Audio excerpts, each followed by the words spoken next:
इस्तीफा हुआ जा रहा है और कहा जाता है कि हम दुनिया के सबसे बड़े लोकतंत्र हैं। इस देश में उपराष्ट्रपति तक सुप्रीम लीडर द्वारा कंट्रोल्ड है और कहा जाता है कि हम दुनिया के सबसे बड़े लोकतंत्र हैं। इसी देश में चुनाव आयोग को विपक्ष डंके की चोट पर बेईमान कह रहा है, लेकिन कहा जाता है कि हम दुनिया के सबसे बड़े लोकतंत्र हैं।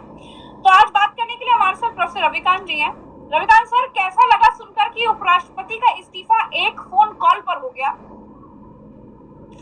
देखिए प्रज्ञा जी, जितनी उनकी रीढ़ झुकी हुई थी उस पर आप क्या उम्मीद कर सकते हैं। जो व्यक्ति उपराष्ट्रपति रहते हुए कभी सीधे खड़ा नहीं हो सका प्रधानमंत्री के सामने, वो व्यक्ति एक फोन को तो छोड़ दीजिए, केवल एक मैसेंजर ही पहुंच जाता कि साहब आका ने कहा है कि अब आप पद छोड़ दीजिए, तो धनखड़ साहब निकल लिए होते। लेकिन यहाँ इतना ही नहीं है, मामला कुछ और भी है। जगदीप धनखड़ क्या ऐसा कर रहे थे, क्या उन्होंने ऐसा कर दिया था कि उनसे बाकायदा इस्तीफा लिया गया है।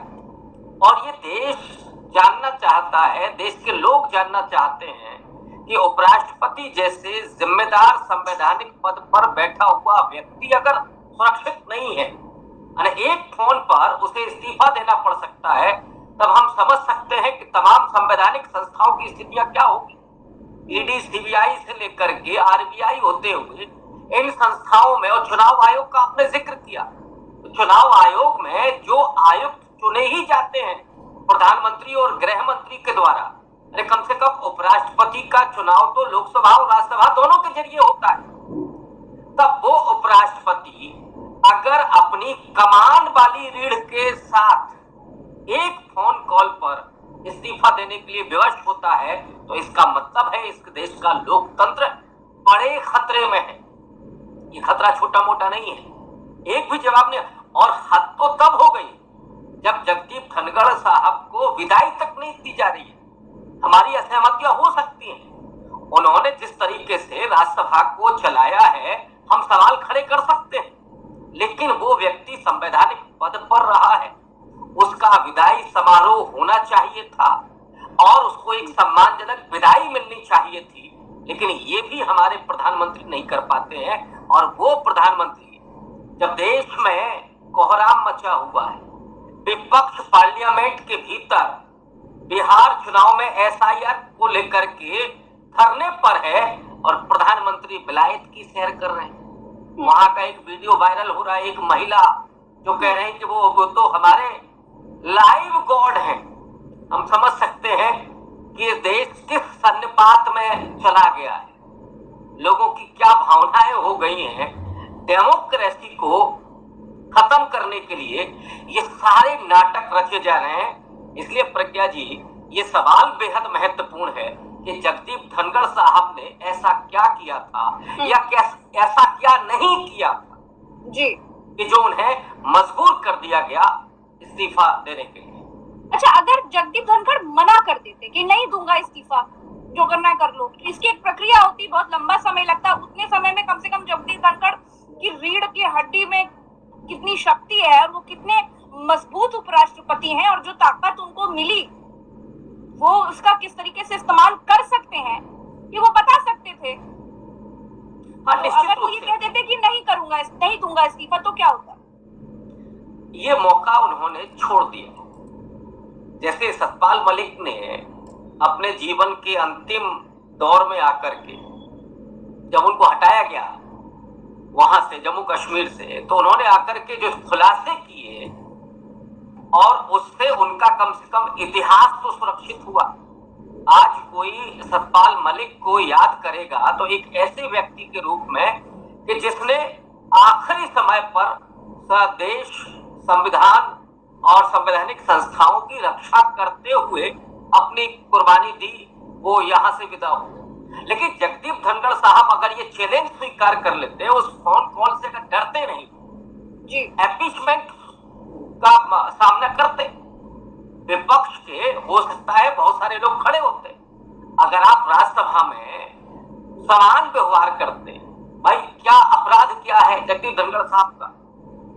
जस्टिस यशवंत वर्मा के एम्पीचमेंट पर उन्होंने प्रस्ताव को स्वीकार कर लिया। एक बात जो निकल करके आ रही जी, विपक्ष के प्रस्ताव को स्वीकार कर लिया। ये जो पूरा मुद्दा था जिस पर पूरी सत्ताधारी पार्टी खेलना चाहती थी वो मिस हो गया जी। और उसी पर साफ मान लिया गया।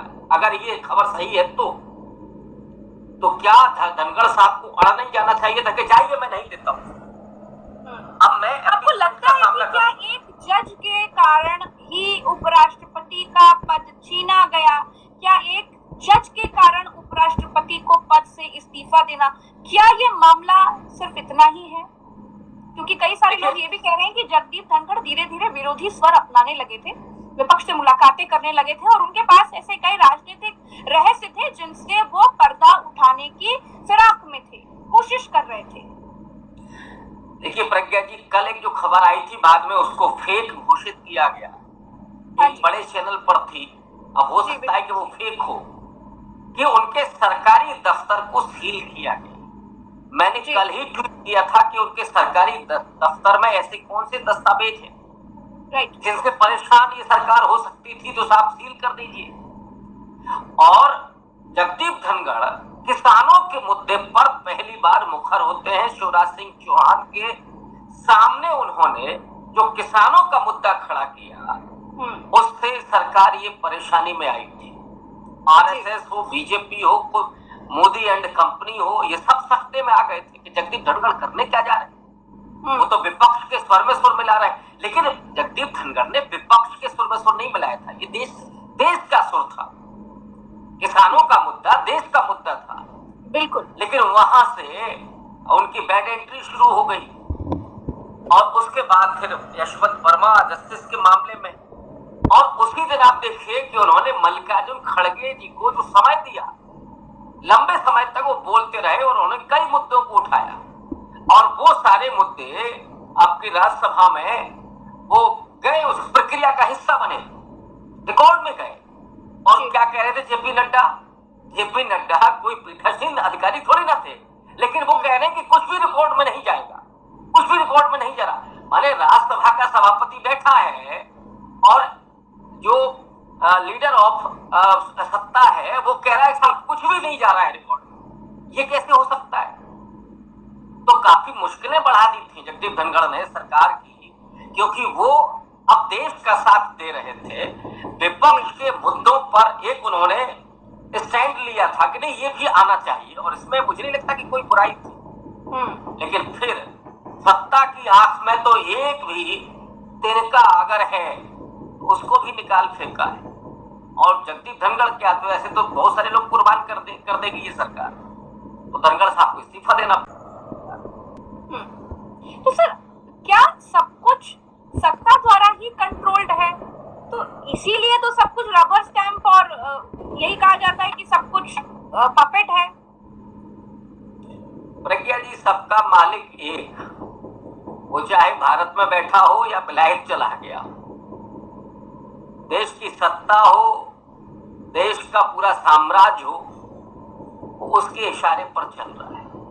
वो चाहे गृह मंत्री हो, हालांकि वो तो उनके बेहद नजदीक हैं, या अगर उपराष्ट्रपति सत्ता का टूल दिख सकते हैं इस पूरे किरदार में, तो क्या राष्ट्रपति भी रबर स्टैंप या फिर पपेट कहे जाएंगे फिर? डेफिनेटली इसमें कोई संदेह नहीं है।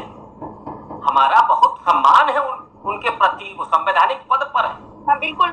लेकिन आज तक राष्ट्रपति महोदया ने कभी कोई ऐसा स्टैंड लिया जो लोगों के पक्ष का हो, सरकार के पक्ष का ना हो। हमारे पास बड़े बड़े उदाहरण रहे राष्ट्रपतियों के। कभी उन्होंने उत्तर प्रदेश में विद्यालय बंद किए जा रहे हैं, क्या माननीय राष्ट्रपति जी इस पर स्टैंड नहीं ले सकती थी कि साहब यहाँ तो स्कूल बढ़ाने की जरूरत है, सरकारी स्कूल, और आप बंद कर रहे हैं? जी। एक नहीं, बिहार चुनाव में जो हो रहा है, जो विपक्ष सवाल खड़ा कर रहा है, क्या माननीय राष्ट्रपति जी को इस पर एक बैठक नहीं बुलानी चाहिए? क्या उन्हें इसका संज्ञान नहीं लेना चाहिए? ऐसे आप दर्जनों उदाहरण एक दिन में दे सकते हैं। लेकिन राष्ट्रपति महोदया जी ने, और उससे भी बड़ा, महिलाओं पर बढ़ते हुए अत्याचार और आदिवासियों को नक्सलाइट करार दे करके उनको मार देना, उनके जल जंगल और जमीन पर कब्जा करना पूंजीवादियों के द्वारा, इस पर भी अगर वो खामोश है तो गहरे सवाल हैं। अगर वो आदिवासी समाज से आती हैं, महिला समाज से आती हैं, तो ये उनकी प्राथमिकता होनी चाहिए। पूरा देश उनकी प्राथमिकता हो, लेकिन ये और उनकी प्राथमिकता होनी चाहिए। सवाल ये है कि क्या उन्होंने इस पर कभी कुछ बोला, आदिवासियों के मुद्दे पर कुछ बोला? अगर नहीं बोला तो जो आप कह रहे हैं कि वो महज एक रबर स्टैंप है, हालांकि वो संवैधानिक पद भी कुछ इसी तरह का है, लेकिन इस देश में संविधान की एक खूबी है कि रबर स्टैंप भी कई बार इस तरह के कदम उठाते हैं, और राष्ट्रपति का जो पद है उस पर आप इस तरह के सोशल इश्यूज पर तो आप स्टैंड ले ही सकते हैं। सरकार को दिशा निर्देश देना ये राष्ट्रपति की जिम्मेदारी है, ये किया जाना चाहिए। सरकार के फैसलों में वो कई बार रबर स्टैंप होता कि साहब जो विधेयक पास हुआ उस पर तो हमको सिग्नेचर करना ही है, लेकिन देश में अगर कोई अन्याय हो रहा है, कहीं अशांति है, कहीं लोग बिहार चुनाव में मान लीजिए विपक्ष में असंतोष है, उस पर तो राष्ट्रपति महोदया को बोलना चाहिए। ये कोई सरकार का भी कोई अधिनियम तो है नहीं कि जिसपे आपको सिग्नेचर करना हो। तो भारत के राष्ट्रपति की दोहरी भूमिका है, एक तरफ तो वो कानून के मसले पर नो डाउट रबर स्टैंप है, तो सब कुछ सत्ता द्वारा ही कंट्रोल्ड है रविकांत सर। तो मतलब सत्ता के पास तो फिर बहुत ताकत हुई, सब कुछ सत्ता कंट्रोल कर रही है। ये सत्ता एक्चुअली डेमोक्रेसी को नहीं मानती है। सत्ता तो नेहरू जी के पास भी थी, वो सबसे लंबी सत्ता रही। इंदिरा गांधी के पास भी सत्ता रही, उन्होंने घोषित रूप से आपातकाल लगाया, आज तो अघोषित आपातकाल है। विपक्ष, मोदी जी को विपक्ष मुक्त भारत चाहिए, पहले कांग्रेस मुक्त भारत चाहिए था, कुछ दिनों के बाद तो वो कहेंगे कि हमको विरोधी जनता मुक्त भारत चाहिए। अब जो बिहार में जो हो रहा है वो क्या है कि जो लोग हमारे खिलाफ वोट दे सकते हैं उनके वोट काट दो, फर्जी वोटर बढ़ा दो। एक यूरोप के कवि हुए हैं, उनकी एक दो सुंदर पंक्तियां हैं कि राजा ने जनता में अपना विश्वास खो दिया है, तो राजा अब अपनी जनता को चुने। ये एसआईआर के जरिए क्या हो रहा है, जनता को चुना जा रहा है कि कौन हमको वोट करेगा, कैसे हमको वोट मिलेगा। बिल्कुल कल बिल्कुल। राहुल गांधी ने जो आरोप लगाए हैं बड़े तीखे आरोप, उन्होंने कहा कि कर्नाटक में हमने पकड़ लिया है कि कैसे ब्लैक एंड व्हाइट में चोरी हो रही है, महाराष्ट्र में कैसे, हमारे पास 100% प्रूफ है और हम सामने लेकर के आएंगे और इसका अंजाम से आप बच नहीं पाएंगे। चेतावनी थी चुनाव आयोग। अब चुनाव आयोग क्या करे, सोचिए, उसने तो सारी मर्यादाएं अपनी ताक पर रख दी है।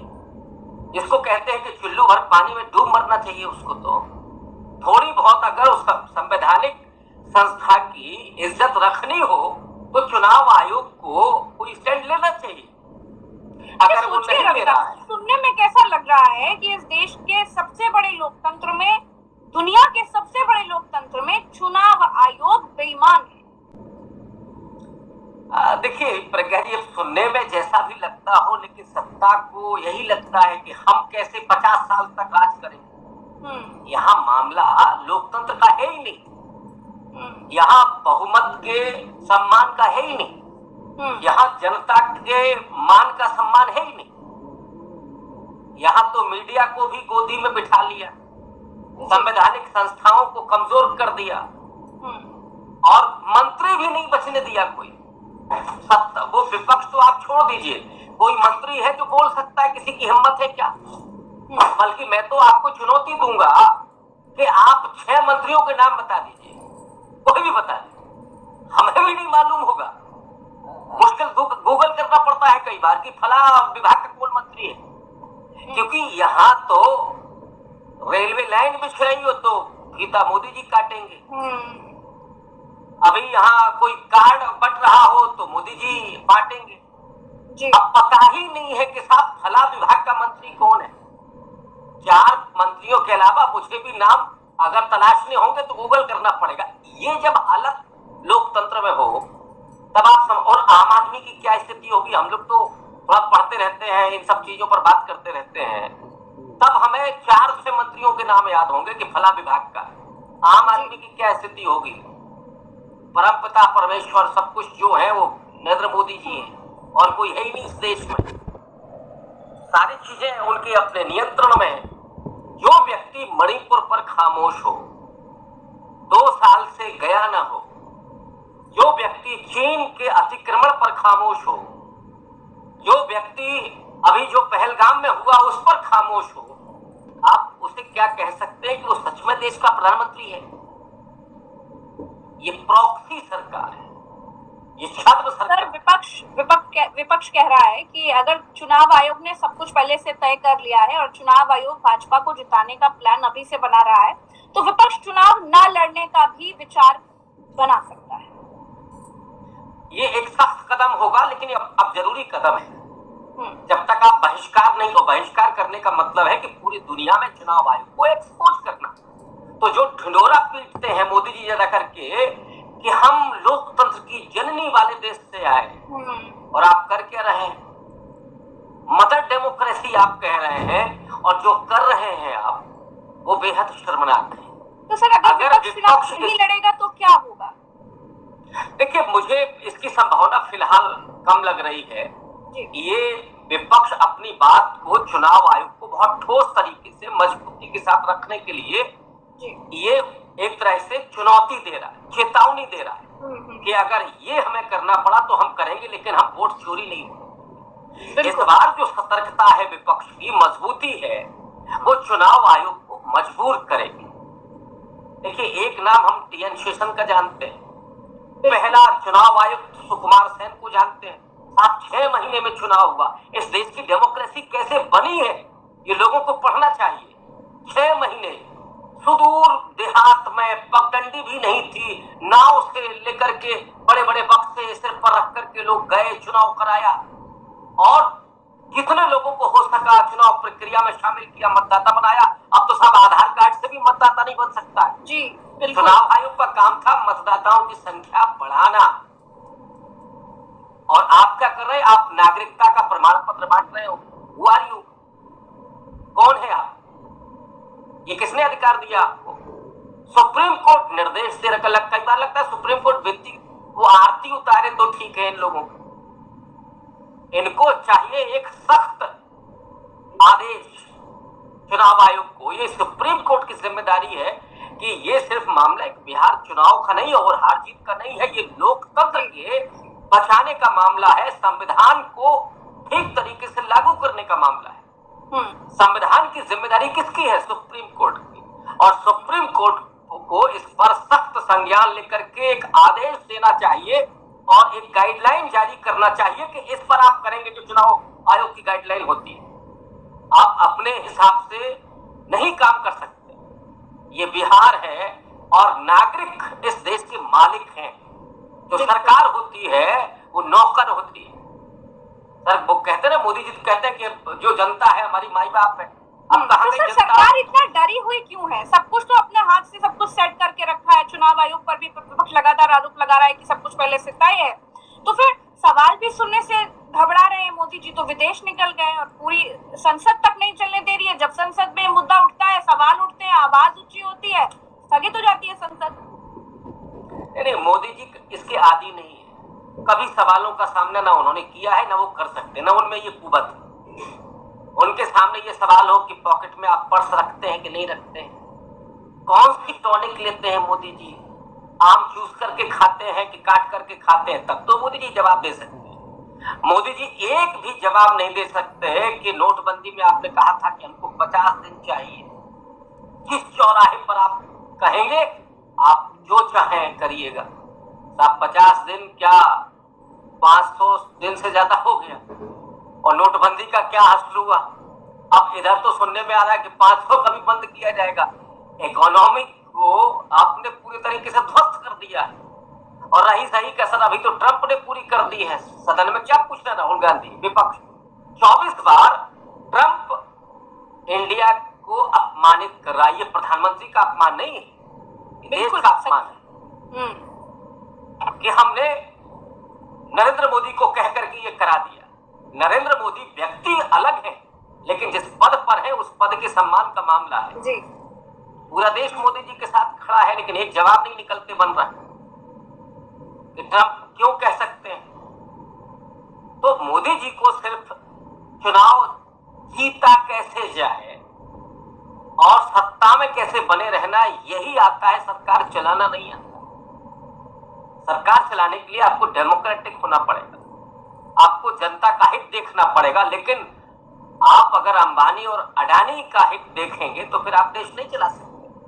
आपका कहां से ख्याल होगा? शायद इसीलिए संघ और सरकार के बीच तलवारें खिंच गई हैं और दोनों अपने अपने महत्व को दिखाने की कोशिश कर रहे हैं। दोनों अपने अपने अस्तित्व को बचाने की होड़ में लगे हुए हैं। धनगढ़ साहब का इस्तीफा है, ये संघ को भी डराने की कोशिश हो सकती है। मोहन भागवत जी ने जो बोला था कि 75 साल में रिटायर्ड हो जाना चाहिए और दूसरे दिन पलट गए बेचारे, तो ये डराने की कोशिश हो सकती है कि जब उपराष्ट्रपति जब एक इशारे पर हम बाहर कर सकते हैं तो फिर आपकी जेट श्रेणी की सुरक्षा से लेकर के और जो माल पानी राम मंदिर के चंदे से लेकर के ढेर सारा है, उसका हम क्या कर सकते हैं। वो 3 स्टार से लेकर के वो जो 5 स्टार सुविधाएं भोग रहे हैं आप। लेकिन सर क्या बेटा बाप से बड़ा हो सकता है? हाँ, लेकिन ये बेटा बहुत बड़ा वाला बेटा निकल गया। कई बार जब बेटा बड़ा हो जाए तो फिर बाप को कुछ पूछता नहीं है। अब समस्या बाप की कि बाप बुढ़ापे में है, 100वीं साल में है जी, और ताकत बेटे ने अपने भीतर समेट ली है, सारी पार्टी को खत्म कर दिया। आरएसएस मजबूत होती थी बीजेपी को विकेंद्रीकृत करके, कई नेता उसके उभरे हुए थे। शिवराज सिंह चौहान को भी डिब्बे में बंद कर दिया। नितिन गडकरी थोड़ा बहुत कभी कभी बोलते हैं, फिर वो भी सरेंडर कर जाते हैं। अब बचा कौन? कोई बचा आपको तीसरा कोई बता? राजनाथ सिंह क्या है? योगी आदित्यनाथ फाइल लेकर के पहुंच जाते हैं, वहां 1 घंटे भाषण दिया जाता है, काम खत्म। तो कौन बचा है? बीजेपी को पूरे तरीके से नरेंद्र मोदी ने खत्म कर दिया है। और अब तो ये है कि हम तो डूबेंगे ही सनम, तुम्हें भी नहीं डूबेंगे। चलिए, ये होने जा रहा है। मोदी जी गए तो पार्टी भी गई। जी, चलिए, बहुत बहुत शुक्रिया रविकांत सर, आपने समय दिया। दर्शकों का भी बहुत बहुत आभार।